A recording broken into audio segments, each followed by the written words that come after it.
Então, vamos lá. Na primeira aula, nós falamos do que é proposição, né? O que é uma proposição lógica, e nós falamos do que não são proposições lógicas. Aqueles 4 casos, lembra? Frase exclamativa, interrogativa, sentença aberta e quando o verbo está no imperativo, tá bom? Agora, nós vamos falar dos princípios que regem aqui, que tomam conta do raciocínio lógico, tá bom? E vamos falar também dos tipos de proposições.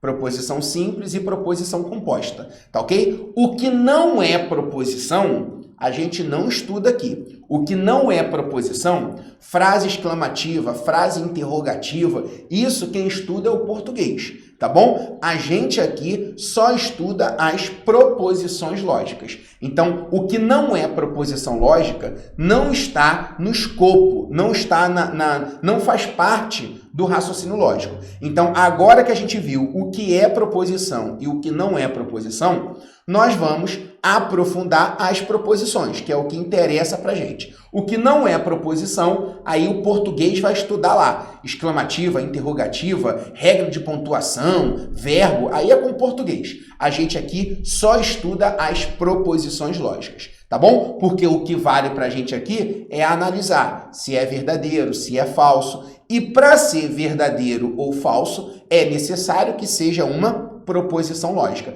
Então, tudo que nós vamos estudar dentro desse desafio está atrelado à proposição lógica. Por isso, muitos editais colocam lógica proposicional. Então, lógica das proposições. Tudo bem? Então, se você vê no seu edital, proposição lógica, lógica proposicional, é exatamente o que a gente está estudando, tá bom? O que está aqui em cima, inclusive. Ó. Beleza. Quais são os princípios que eu tenho dentro do raciocínio lógico, dentro do estudo da lógica proposicional? O primeiro é o princípio do terceiro excluído. Felipe, o que é isso? Vamos lá. Uma proposição é verdadeira ou falsa. Não há um terceiro valor lógico. Por isso, um terceiro valor lógico, ele está excluído, tá bom? Um terceiro valor lógico, ele está excluído. A gente só tem 2 possibilidades, verdadeiro ou falso. Não existe meio verdade, meio falso, não existe, tá bom? Mais ou menos verdadeiro, mais falso, menos falso, isso não existe. Ou verdadeiro ou falso. Não tem uma terceira possibilidade. O princípio da não contradição. Nenhuma proposição é verdadeira e falsa ao mesmo tempo. Então, nenhuma proposição é verdadeira e falsa ao mesmo tempo. Então, percebe o seguinte. Eu só tenho 2 valores lógicos. Não existe um terceiro. É o princípio do terceiro excluído. O de baixo diz o seguinte. Tudo bem, eu só tenho esses 2 valores lógicos. Mas uma proposição não pode ser os 2 ao mesmo tempo, entende? Então, o que o 2 está dizendo é esse. Uma proposição não pode ser verdadeira e falsa ao mesmo tempo. Ou ela é verdadeira ou ela é falsa. Não pode ser os 2 ao mesmo tempo. Então, recapitulando, não pode ser um terceiro valor lógico, isso não existe. E também não pode ser os 2 ao mesmo tempo. A lógica proposicional, ela é meio parecida com... meio parecida, né, com a informática. A informática, ela trabalha com 0, 1, né? A linguagem do computador ali, 0, 1, 0, 1, 0, 1. Aqui é verdadeiro ou falso. Então, aqui eu trabalho com a lógica bivalente. 2 valores. Ou só verdadeiro ou só falso. Os 2 ao mesmo tempo não pode, tá bom? Beleza. O terceiro aqui é o princípio da identidade. Uma proposição verdadeira é sempre verdadeira e uma proposição falsa é sempre falsa.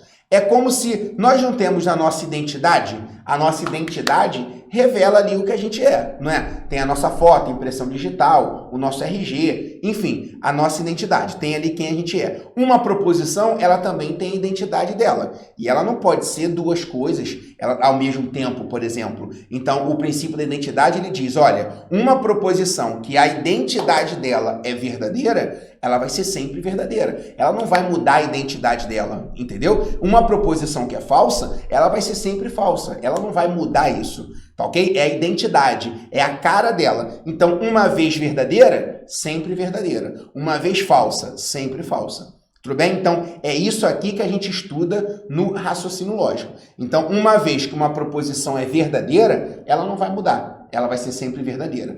Uma proposição, ela é falsa, ela vai ser sempre falsa. Tudo bem? Então, beleza. Esses são os 3 princípios que nós temos dentro do raciocínio lógico.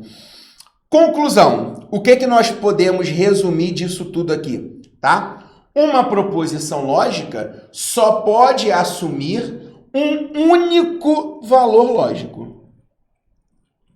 E esse valor lógico ou vai ser verdadeiro ou vai ser falso.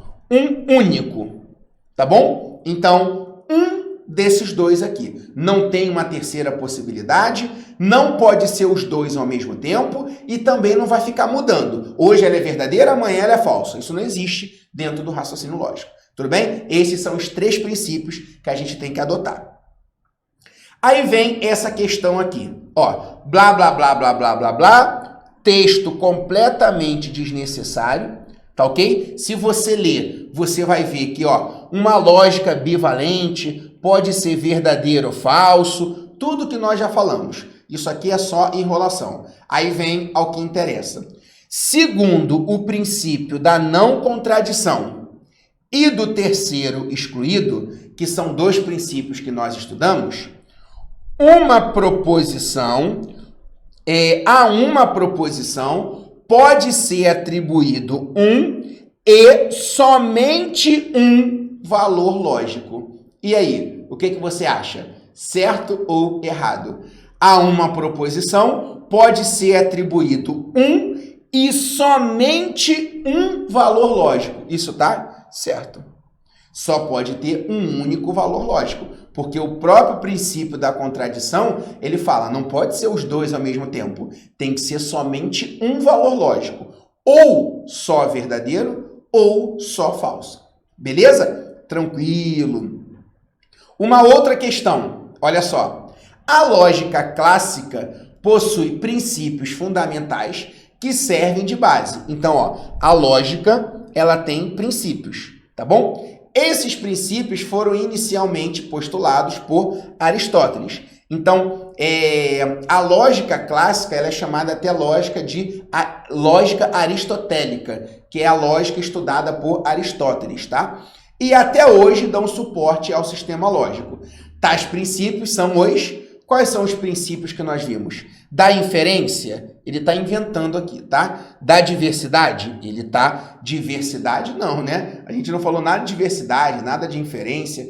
Ó, a letra C, da inferência? Não. A letra D, da identidade? Sim. Da não contradição? Sim. Do terceiro excluído? Sim também. Então, são esses 3 princípios aqui que nós temos dentro da lógica clássica, do raciocínio lógico propriamente dito. Beleza? O restante aqui, ele está inventando, tá bom? Ele não se preocupa com isso. Os 3 princípios são os que nós vimos.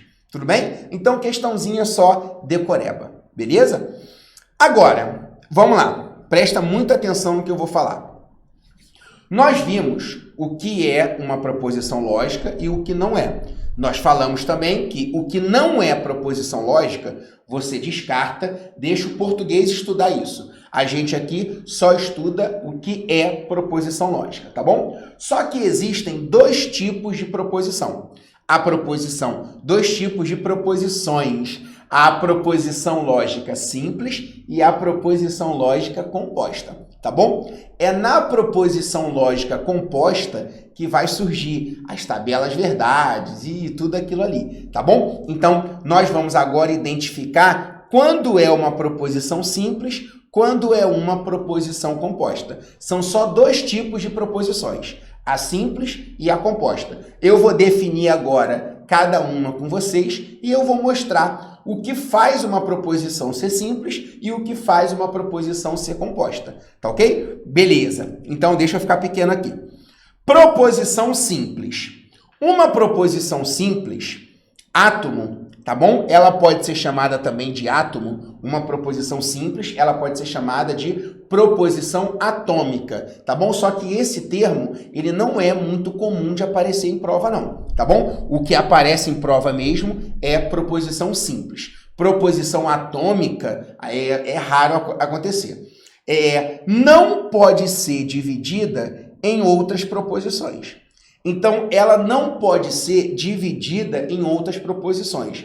Ela é um pedacinho ali. Lembra que a gente aprendeu em química? E não lembro nada de química. Eu tenho um átomo, que é pequenininho, e eu tenho a molécula. A molécula, ela é formada por vários átomos. Então, o átomo é algo pequenininho, ele não pode ser dividido. Bom, eu acho que não, né? Eu não sou especialista em química, mas eu não vou falar besteira com relação à química, porque eu não sou especialista. Mas a ideia aqui é, você tem um mecanismo pequenininho, que é a proposição simples, e um maior, que é a proposição composta, que ela também pode ser chamada de molécula. Eu vou falar dela daqui a pouco. Então, dentro da composta, eu tenho outras proposições simples para formar a composta. A proposição simples, ela é uma única proposição. Ela não pode ser dividida. Dentro dela, eu não tenho outras proposições. Na composta, é diferente. Dentro da composta, eu tenho outras proposições ali, tá bom? Então,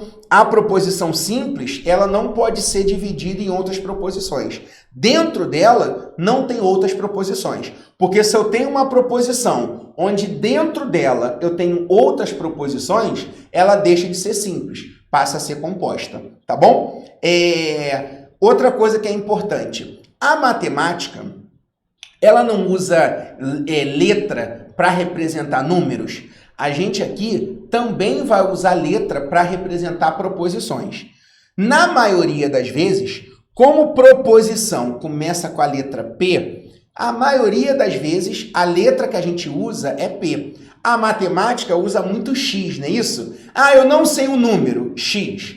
Aqui, uma proposição, eu uso P. Então, o raciocínio lógico usando a ideia que a matemática usa. Só que em vez de ficar usando o X que a matemática usa, a gente aqui normalmente usa o P. P de proposição, tá bom? E quando é proposição simples, em regra, a gente usa a letra minúscula. Só que tem bancas organizadoras que acabam não seguindo muito essa regra. Ela usa a letra maiúscula para representar a proposição simples. Em tese, ela estaria errada. Ela teria que usar uma letra minúscula. Só que ela não vai anular a questão por causa disso. Então, se ela fala assim, ó, a proposição P maiúsculo, aí te dá uma proposição simples. Você lê e fala, poxa, ela não está sendo rigorosa com a regra da lógica, do raciocínio lógico. Teria que ser letra minúscula. Mas ela não vai anular por causa de minúsculo ou maiúsculo, tá ok? Mas o certo é usar a letra minúscula para representar a proposição simples. Exemplo. Carlos é brasileiro. Carlos é brasileiro. Não é uma proposição lógica? É, nós já falamos disso. Não seria proposição lógica se ele coloca, ele é brasileiro. Bom, ele quem? Aí não seria proposição lógica, seria uma sentença aberta. Lembra disso? Agora, quando ele define quem é o sujeito, Carlos é brasileiro. Aí vai ser uma proposição lógica. E a gente pode representar por uma letra minúscula. Eu escolhi o P, tá bom? Então, quem é a proposição P? Carlos é brasileiro. Uma outra proposição, Ana não gosta de samba.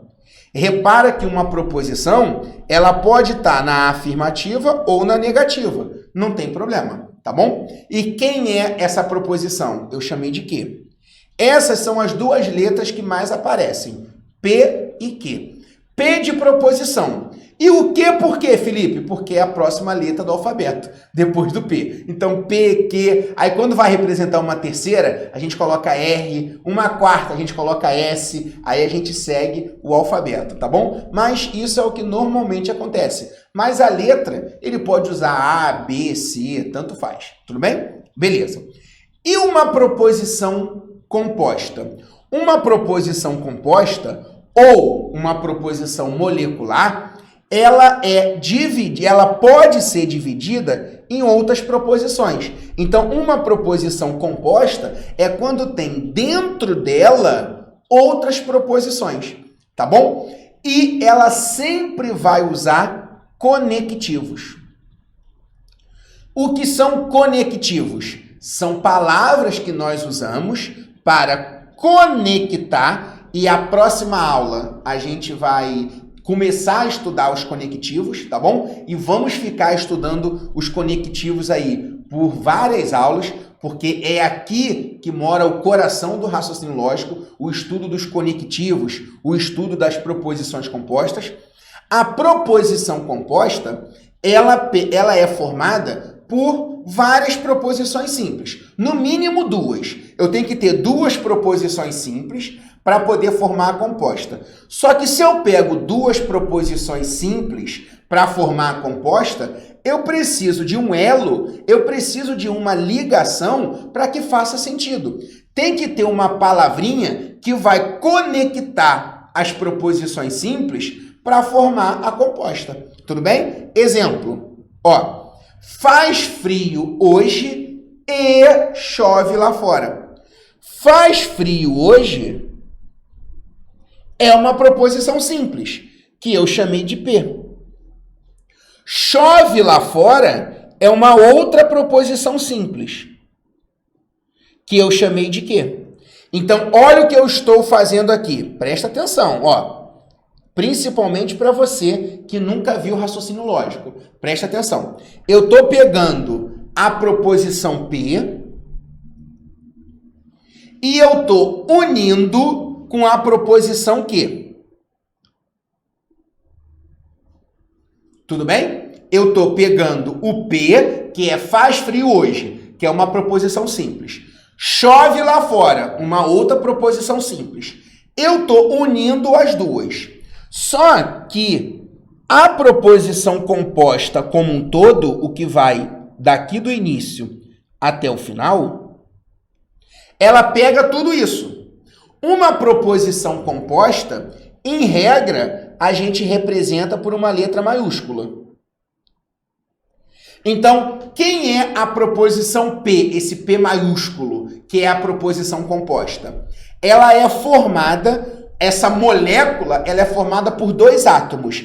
Quem são os dois átomos? São as duas proposições simples, o P minúsculo e o Q maiúsculo, e o Q minúsculo. Só que na hora que você junta o P e o Q, para formar o Pzão, vamos dizer assim, né? Para formar o P maiúsculo, que é a proposição composta, eu preciso de alguém para conectar as proposições simples, para que a proposição composta ela tenha um sentido. E quem é essa palavrinha que está conectando as proposições simples?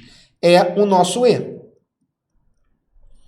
O português também usa muito isso, né? Os conectivos, tá bom? O português usa essas palavrinhas aí, tá bom? Inclusive, o português estuda a semântica dos conectivos, né?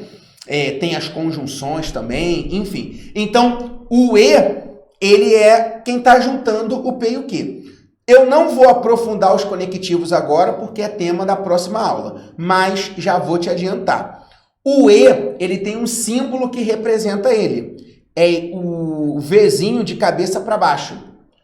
O Vzinho, como se fosse o circunflexo, é o símbolo que representa o E. Então, a partir de hoje, se você olhou para isso aqui, você vai falar assim, bom, isso aqui é uma proposição composta que está unindo o P com o Q através do conectivo E. Cada conectivo, ele tem o símbolo que o representa.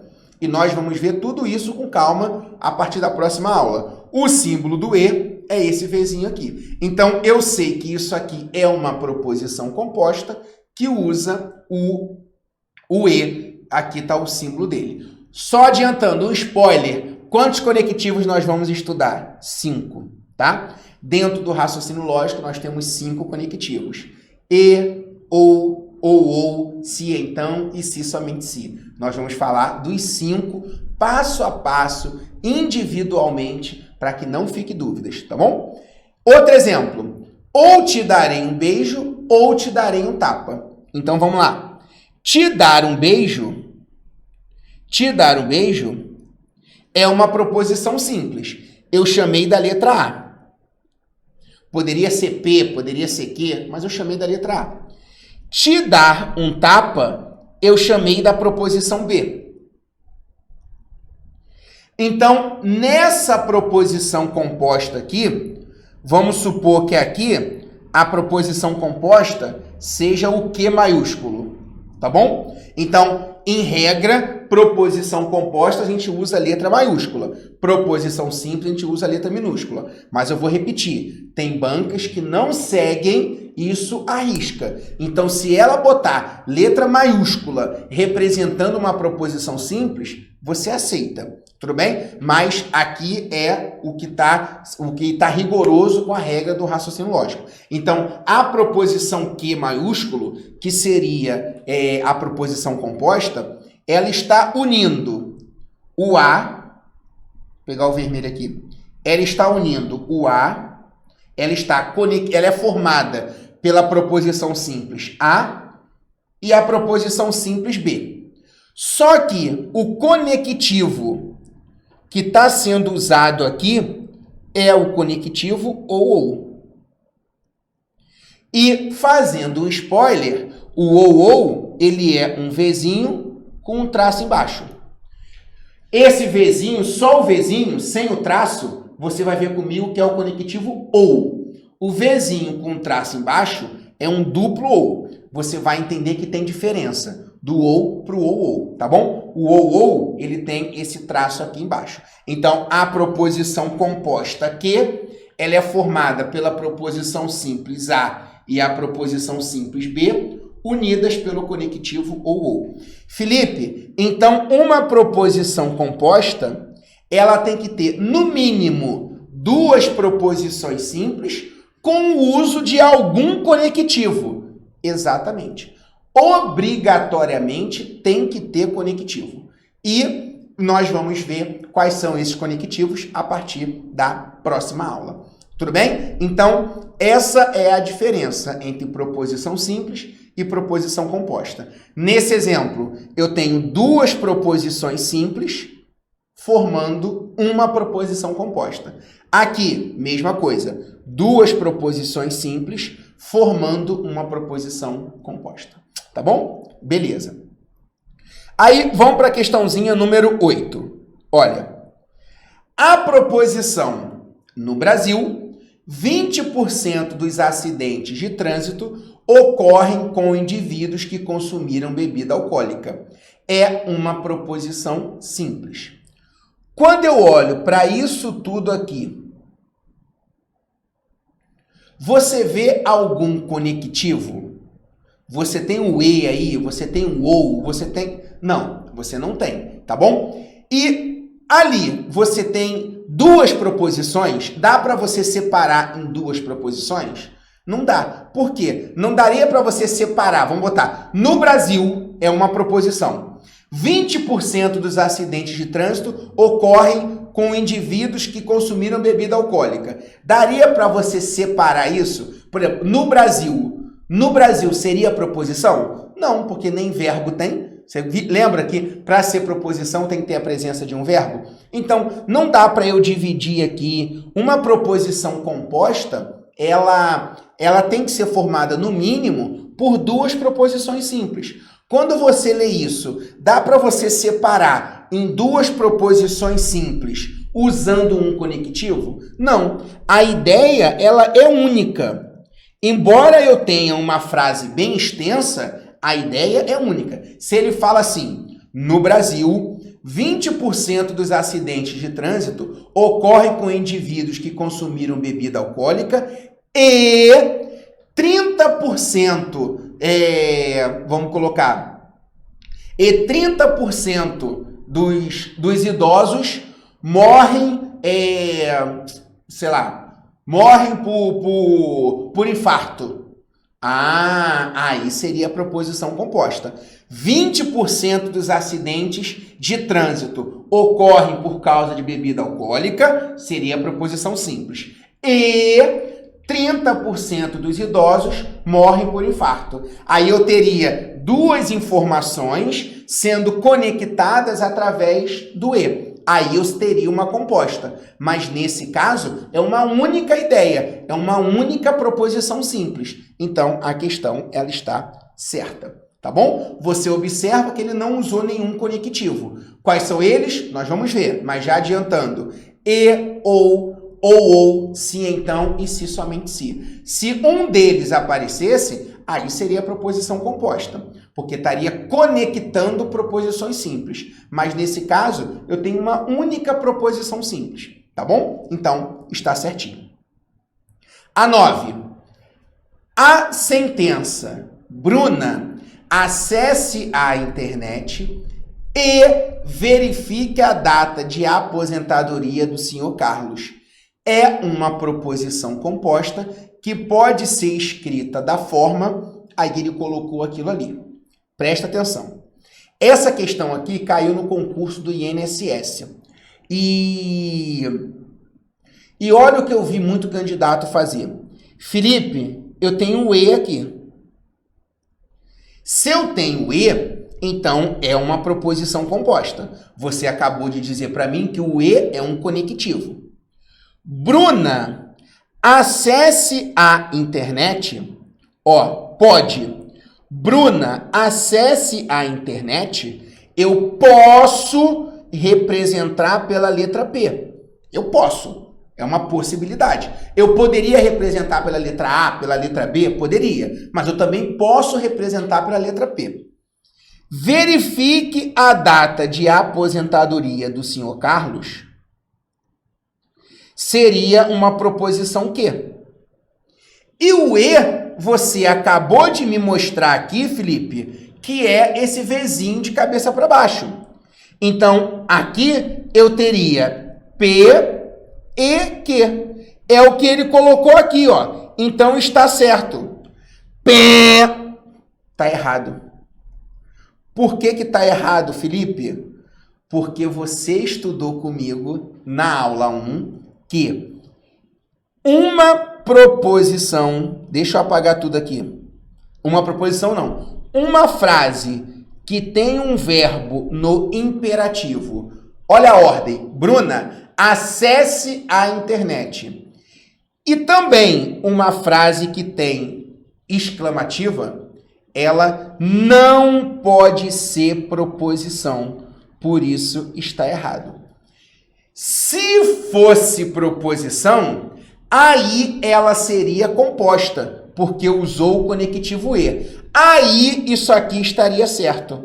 O grande problema é que ela não é proposição. Por quê? Porque tem imperativo e porque é uma frase exclamativa. E nós vimos que essas situações não formam proposição. Se fosse proposição, seria composta, mas não é. Então, o item está errado. Percebe como a banca ela tenta te confundir? Então, olhando pelo conectivo, estaria certo. Só que não está certo porque ela não é proposição. Nem simples, nem composta. Ela não é proposição porque cai no caso do imperativo e da frase exclamativa. Isso não representa uma proposição. Beleza?